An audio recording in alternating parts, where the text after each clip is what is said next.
Friends நாங்கள் வந்துட்டு தக்காளி சட்னி ஸ்டார்ட் பண்ணியிருக்கோம். தக்காளி சட்னி ஸ்டார்ட் பண்ணியிருக்கோம். தக்காளி சட்னி ப்ரிப்பரேஷன் ஃபஸ்ட்டு ஆனியன் போட்டிருக்கோம். எண்ணெய் ஊற்றிட்டு ஆனியன் போட்டு வரமிளகா ஒரு 5 போட்டிருக்கோம். அடுத்து வந்து அண்ணன் சொல்லுவார். அடுத்து வந்து அண்ணன் சொல்ல மாட்டாரு, தம்பி சொல்ல அண்ணன் கவுண்டர் தான். அங்கே பார்த்தீங்கன்னா மதி வந்து ஒரு பக்கம் பிளைன் ரோஸ்ட் போட்டுட்டு இருக்காரு. வெறுப்புடன் தோசை சுட்டு கொண்டிருக்கிறார். வெறுப்பு பிளைன் ரோஸ்ட் போட்டுட்டு இருக்காரு. எண்ணெயை ஊத்தாம எண்ணெய் ஆயில் கடலெண்ணெய் சொல்லாம அண்ணன் தக்காளி போட்டாரு. ஐயோ நிறைய போட்டாரு.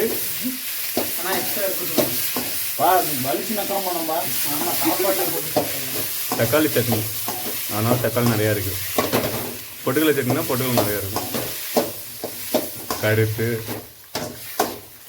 நீயே சிரிச்சிக்க அங்கே சைலண்ட்ல நீ சொல்றதுக்குலாம் சிரிப்பே வர மாட்டேங்குது எனக்கு. ஆடியன்ஸ்க்கு என்ன ஒரு சிரிப்பு, இவ்வளவு நகைச்சுவை உணர்வு உண்டு, எனக்கே சிரிப்பு வர மாட்டேங்குது. அவங்க என்னென்ன ஸ்ட்ரெஸ்ல பார்த்துட்டு இருப்பாங்களா. மதி பிளைன் ரோஸ்ட் கருகுல போது கேமரா கருகுல அங்க இது ஸ்மெல் தக்காளி இது இன்னும் வேகவே இல்லை. ஆனாலே அதிகப்படுத்தல. அண்ணனுடைய பிராட்னஸ் கொஞ்சம் அடிபடுது. என் கையில தோசை கரண்டி இருக்கு. போட்டி வச்சுக்கோமா. ஜல்லிக்கரண்டியா தோசை கரண்டியா? கருப்பு கரடி ஒண்ணு இன்னும் கொஞ்ச நேரத்துல வரப்போகுது. இல்ல வீடியோ பார்த்தா அம்மா கரண்டியாவும் வந்துடும் மணியெல்லாம். ஐயோ அது வரக்கூடாது என்று கொள்ளுங்கள். அது வந்தால் செதிலாக செதுக்கி விடுவார்கள்.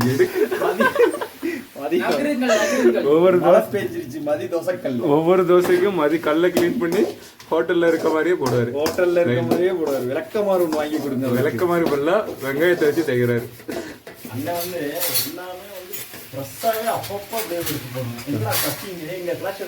வெங்காயம் கேமரா ஓடிட்டு இருக்கு, மக்கள் பார்த்துட்டு இருக்காங்க. பாருங்க அண்ணன் தேங்காய் அறிகிறாரு. எல்லாரும் வந்துட்டு தேங்காய் அரிஞ்சு வச்சுட்டே போடுவாங்க. அண்ணன் வந்து லைவாவே பண்ணுவாரு. எல்லாமே ஃப்ரெஷ். அப்படியே மீன் சமைக்கிறவங்க வந்து கடலுக்குள்ள போய் பிடிச்சிட்டு வந்து அப்படியே வர சட்டியில போடுவோம். ஆமா பாருங்க தோசை எப்படி ஊற்றுறாங்க. தோசை வர மாட்டேங்குன்னு மாவு அவன் ஒழுங்கா நமக்கு கொடுக்க மாட்டான். தெரியாத சிலுக்கு தெரு கோணல். உண்மையா மாவு இதுவே அவன் என்கிட்ட சொல்லிதான் கொடுத்தான். நாங்க 8வது படிக்கும் போது கூட்டிட்டு போய் குத்துனாங்க. தோசை போதும், உங்களுக்கு இந்த தோசை போதும். சட்னி ரெடி ஆயிட்டு இருக்கு. இன்னும் தேங்காய் வணக்கல. மதி தோசையில கூட தரம் பிரிக்காம மதியா. உங்களுக்கு இந்த மாதிரி இப்ப இந்த மாதிரி ஒரு உணர்வு இந்த வாய்க்கு சாதி அழிய மாட்டேங்குது. இந்த வாய்க்கு இந்த தோசை போதும். சாதி ஏன் அழியல காபி வேற எங்கேயோ போகுது, அதுக்கும் காப்பி ரைட் போடுவாங்க. எது அழியுதோ இல்லையோ இந்த வாய் மம்மி வேற பார்த்துட்டு அதெல்லாம் சந்தோஷப்படுவாங்க. சொல்லுங்க மம்மி இந்த வாய் எப்படி அளக்குறீங்க எனக்கு சொல்லி கொடுங்க. தொடையில கை வச்சு கில்லு கரைந்து எடுத்துட்டு கரைந்தா கரண்டி. ஐயோ சரக்கு போட்டு பேசிட்டு இருக்கிறானே, வளர்றானே. சட்னி வந்து நல்லா வணக்கி இருக்காரு. இங்கேயே சட்னி பண்ணிடலாம். அப்படியே மிக்சியில போட்டு அரைக்க தேவையில்ல, அப்படியே சட்னி பண்ணிடுவாரு எங்க அண்ணன். உன்னுடைய கை பவர். கொஞ்சம் தள்ளி நின்று பண்ண சொல்லு. அங்க பாருங்க தோசைக்கு எண்ணெய் ஊத்துல பாருங்க. வெறி கொண்டு இங்கே என்ன இருக்கு. வெறி கொண்டு பண்ணிக்கிட்டு இடையில வரவங்கள சின்ன பண்ண நவர சொல்லு அவனை. மதி எனக்கு எண்ணெய் ஊத்தி நல்லா சொல்லுங்க. எண்ணெய் ஊத்தி தான் ஊத்துறேன். வடை சட்டி உள்ள ஊத்தி உனக்கு எண்ணெய் பொரிச்சு கொடுத்துறேன். பொரிச்ச தோசையா? நான் தேங்காய் போடவே இல்லை. நான் போதுமா? நாட்டுக்கும் இல்லை போதும் போட்டேன் நிறைய வேணும். தக்காளி அதிகமா இருக்குல்ல, சரியா போயிடாது. அட்லீஸ்ட் தேங்காய் போட்டதான் சட்னி குவாண்டிட்டிக்கு தேங்காய் போடலாம். பட் தக்காளி சட்னி டேஸ்ட் வராது. பரவாயில்லையா? அப்படியா? நம்ம வந்து இப்போ கொஞ்சம் லைட்டா குழம்பு மாதிரி தான் செய்யணும். நீங்க பண்ண தக்காளி தொக்கு வேற அது பண்ணிட்டா அண்ணன். இன்னும் 2 போடுங்க, 2 பத்த. இவன் கம்முன்னு இருக்க மாட்டான். இப்ப நம்ம சொன்னான்னு சொல்லி போடலன்னு வச்சுக்கோங்க, வேணுக்குன்னா நிறைய தின்னு நம்மள திங்க விடாம பண்ணிடுவான் பாருங்க. ஐயோ, நீங்க எவ்வளவு பெரிய ஆள்னு எனக்கு தெரியும். தப்பு போர்ட்ரேட் பண்ணுங்க. போர்ட்ரேட் நேத்து நீ வீடியோ எடுத்துருக்கணும், எல்லாரும் நீ தப்பா தான் போர்ட்ரேட் பண்ணிருப்பாங்க. நானா குடிச்சு புட்டு கீழே விழுந்து எந்திரிச்சு அந்த மாதிரி இருந்தான்.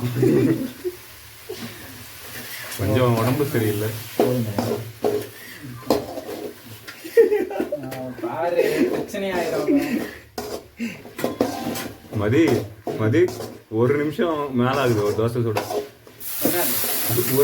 ஒரு நிமிஷம் பண்ணாண்டா, ஏன்டா 1 நிமிஷத்துக்கு அவ்வளவு இதா சொல்றான். 1 நிமிஷம் இல்ல 2 நிமிஷம் மேலே ஆகுது. மதி கல்லை கிளீன் பண்ணி எண்ணெயும் ஊத்தாம இருப்பா. உங்களுக்கு என்னதானே எண்ணெய் இப்போ ஒரு தோசை எண்ணெய் ஊத்தி சுடுங்க பாக்கலாம் எவ்வளவு எண்ணெய் போடுறீங்க. எண்ணெய் மஞ்சத்தூள் போட்டு நான் பார்த்தது இல்லை. ஒரு புதுசா அறியாது. மஞ்சத்தூள் போட்டிருக்காரு 1/4 ஸ்பூன். இதுக்குண்ணா மஞ்சத்தூள் ஆன்டிபயோட்டிக்கா கரெக்டாக கண்டுபிடிச்சியா? ஒரு சைடு சட்னிக்கு வணக்குறாங்க, ஒரு சைடு தோசை. இதுதான் பேச்சுலர் லைஃப். எல்லா லைஃப்லயும் இப்படிதான்.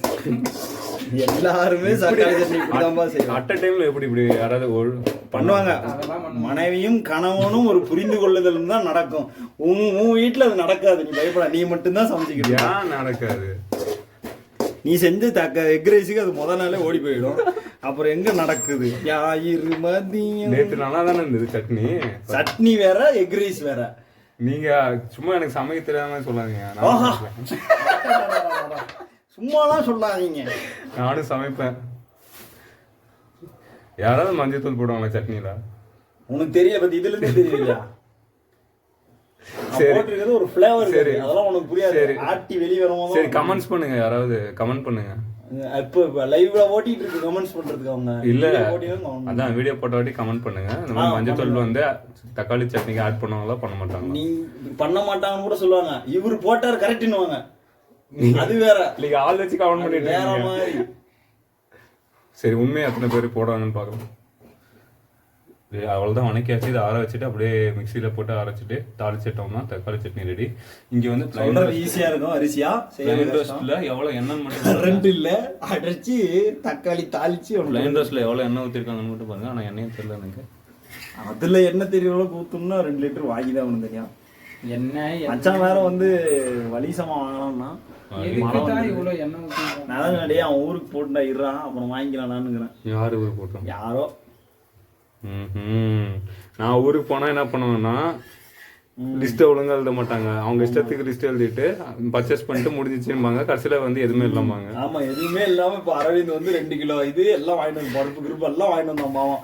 நான் வந்து எதுவுமே அவங்கள வெறும் இது கூடையை கமித்தி வச்சுட்டு 3000 ரூபாய் பில்லு கொடுத்துட்டோம் உனக்கு. நான் வீட்டுல இருந்து எடுத்துட்டு வந்தேன் பருப்பு. எடுத்துட்டு ஒரு தக்காளி, ஒரு முருங்கக்காய், ஒரு கத்து கருவேப்பிலை, அதெல்லாம் நீ வியாழக்கிழமை சந்தையில 6:30 மணிக்கு மேல போய் எடுத்ததுன்னு எங்க எல்லாத்துக்கும் தெரியும். நான் என்னமோ எடுத்துட்டு வந்தேன். அதான் என்னமோ நீ எடுத்துட்டு வந்தனா இல்லையா? உங்களுக்கு நீ எடுத்து வந்த காய்கறியில சமைச்சு சாப்பிட்டதுனால அது எங்க இருந்து வந்துச்சு நீ காட்டி இருந்தா அந்த ஆள் வாந்தி எடுத்துருவோம்ல.